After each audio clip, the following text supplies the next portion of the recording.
বাংলাদেশ রাষ্ট্রটি যে ফেসিবাদী কায়দায় ফেসিবাদী সংবিধানের মধ্য দিয়ে পরিচালিত হয়েছে, সেখান থেকে বাংলাদেশ উত্তরণ করবে, বাংলাদেশ একটি গণতান্ত্রিক সংবিধান পাবে, বাংলাদেশের শাসন কাঠামো গণতান্ত্রিক হবে, জবাবদিহিতাপূর্ণ হবে এবং একই সাথে ক্ষমতার ভারসাম্য রক্ষা করে ক্ষমতার বিকেন্দ্রীকরণকে নিশ্চিত করা হবে।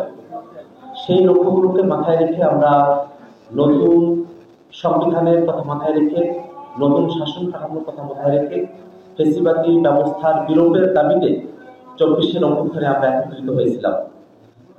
আমরা দীর্ঘ সময় ধরে জাতীয় ঐক্যমত্য কমিশনের আলোচনাগুলোয় অংশগ্রহণ করেছি এবং অন্যান্য রাজনৈতিক দল এবং জোটগুলোর সঙ্গে আলাপ আলোচনার মধ্য দিয়ে জাতীয় ঐক্যমত্য কমিশন কিছু সিদ্ধান্ত গ্রহণ করেছে ঐক্যমতের ভিত্তিতে।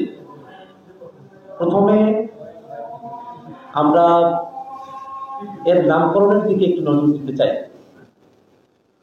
জুলাইয়ের অভ্যুত্থানের প্রেক্ষাপটে মানুষের যে বিপ্লবী আকাঙ্ক্ষা আছে সেটাকে ধারণ করার জন্য রাষ্ট্র কাঠামো পরিচালনার জায়গায় যে বিষয়গুলোতে আমরা একমত হলাম, সেগুলোকে যে ডকুমেন্টের মধ্য দিয়ে, দলিলের মধ্য দিয়ে গ্রহণ করা হবে, সেটা শুরু থেকেই জুলাই সনদ হিসেবে তার নামকরণ করা ছিল।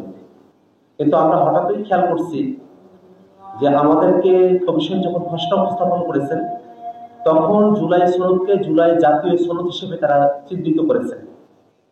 আমরা মনে করি যে অভ্যুত্থানের প্রেক্ষাপটে বাংলাদেশের মানুষেরা নতুন রাষ্ট্র কাঠামোর কথা ভেবেছে, সেই ডকুমেন্ট তার শুরুর নাম জুলাই সনদ হিসেবেই সেটাকে নামকরণ করা প্রয়োজন।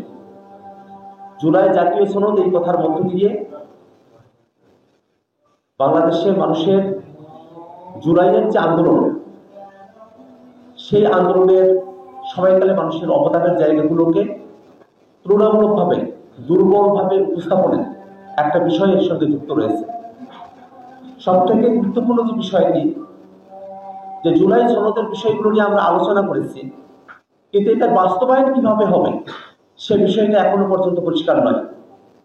জুলাই সনদে আমরা এতগুলো বিষয় নিয়ে কথা বলেছি, রাষ্ট্রের মূলনীতি, সংবিধান সংশোধন থেকে শুরু করে নিয়ে সংসদের কাঠামো, উচ্চকক্ষ, নারী প্রতিনিধিত্ব, রাষ্ট্রপতির নির্বাচন, রাষ্ট্রপতির ক্ষমতা, রাষ্ট্রপতির ক্ষমা প্রদর্শনের বিধান, জরুরি অবস্থা, প্রধানমন্ত্রীর মেয়াদকাল, প্রধানমন্ত্রীর একাধিক পদে থাকা, সংসদীয় কমিটিগুলোতে বিরোধী দলের যারা সাংসদ আছেন তাদেরকে সভাপতি করা, এছাড়াও বিচার বিভাগের বিকেন্দ্রীকরণ, বিচার বিভাগের নিয়োগ এবং অন্য কিছু সাংবিধানিক এবং সংবিধিবদ্ধ প্রতিষ্ঠানগুলোতে নিয়োগের কাঠামো, এই প্রত্যেকটা বিষয় সরাসরি সংবিধানের সাথে সম্পর্কিত।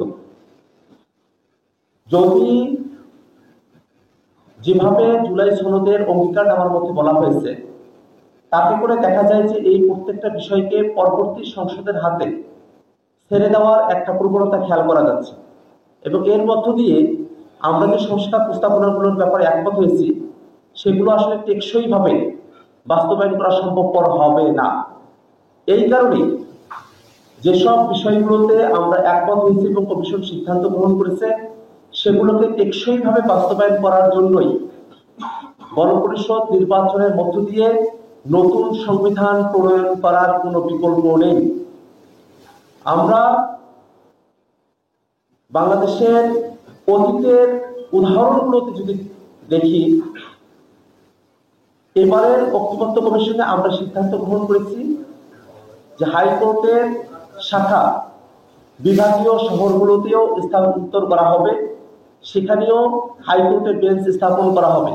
এই একই পরিবর্তন বাংলাদেশে অষ্টম সংশোধনীর মধ্য দিয়ে করা হয়েছিল, কিন্তু পরবর্তীতে যখন অষ্টম সংশোধনী হাইকোর্টে চ্যালেঞ্জ হলো, বেসিক স্ট্রাকচার ডক্ট্রিনের আওতায়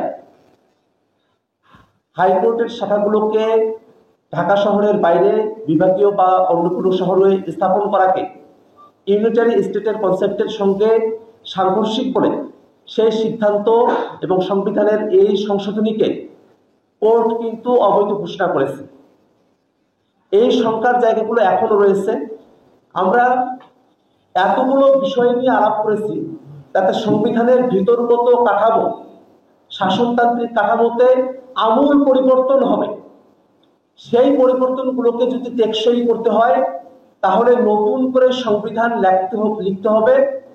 নতুন সংবিধান, যে সংবিধানকে তার ভিত্তিমূল নিয়ে হাইকোর্টে, সুপ্রিম কোর্টে আর কোনো প্রশ্ন উত্থাপন করা সম্ভবপর হবে না। কিন্তু যদি এখানে যেভাবে অঙ্গীকারের কথা বলা হয়েছে 2 নম্বর পয়েন্টে, যে যে সংশোধনীগুলোর ব্যাপারে বলা হলো, যে প্রস্তাবনাগুলোর ব্যাপারে বলা হলো, সেগুলো সংবিধানের উপরে প্রাধান্য পাবে। কিন্তু বাস্তবতা হলো, যেটা মূল সংবিধান, শুধু মূল সংবিধানকে কোর্টে কোশ্চেন করা যায় না। জুরিসপ্রুডেন্সের বিধানই তাই, মূল সংবিধান ব্যতি রেখে যত সংশোধনী নিয়ে আসা হোক, যত প্রস্তাবনা নিয়ে আসা হোক, সেগুলোকে হাইকোর্টে চ্যালেঞ্জ করা যায়, সুপ্রিম কোর্টে সেটার ব্যাপারে ব্যাখ্যা চাওয়া যায় এবং সুপ্রিম কোর্ট সে ব্যাখ্যাগুলো দিতে পারে। তো এই সম্ভাবনার জায়গাটা এখনো রয়ে গেছে। তাতে করে যদিও অঙ্গীকার করা হয়, সেটা জুরিসপ্রুডেন্সের যে নীতি সেটার সঙ্গে সংগতিপূর্ণ হয় না। এ কারণেই জুলাই সনদের কার্যকারিতাকে যদি নিশ্চিত করতে হয়, এলএফও করতে হবে।